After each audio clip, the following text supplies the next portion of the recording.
अस्सलाम वालेकुम। तकरार ड्रामे में खुश आमदीद। दोस्तों अज तक फ़ोन नंबर ॾींदासीं एक वॾे अदाकार जो कल असां वाइदो कयोसीं त तव्हांखे कंहिं न कंहिं अदाकारनि जा अॼु खां वठी सिलसिलो शुरू कंदासीं ऐं नंबर ॾींदासीं। अॼु पंहिंजे वाइदे जे मुताबिक़ एक बेहतरीन अदाकार जो नंबर खणी आया आहियूं इन्ही नंढड़े वीडियो में।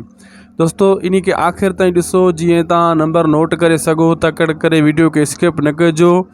ही अदाकार भी तव्हांजो पसंदीदा अदाकार है ऐं जेका भी मूं नंबर ॾिना आहिनि तव्हां उन्हनि सां ॻाल्हायो हूंदो। काफ़ी सारनि दोस्तनि मैसेज मूं लिखिया त असां ॻाल्हाए चुका आहियूं ऐं उहे ख़ुशि थिया। हाणे विच में ज़ीरो स्टार्ट थियो आहे दोस्तों स्क्रीन में।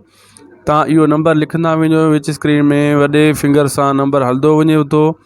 इहो नंबर तव्हां नोट करे पोइ उन अदाकार सां व्हाट्सअप ते ॻाल्हायो। तव्हांजी मर्ज़ी तव्हां कॉल ते ॻाल्हायो तव्हांजी मर्ज़ी। इन जो नालो तव्हांखे ॿुधायूं था त हीउ कहिड़ो अदाकार आहे। विच स्क्रीन में जेको आहे नंबर हली रहियो आहे इहो दोस्तों जेको नंबर हली रहियो आहे इहो अथव हैबत जो।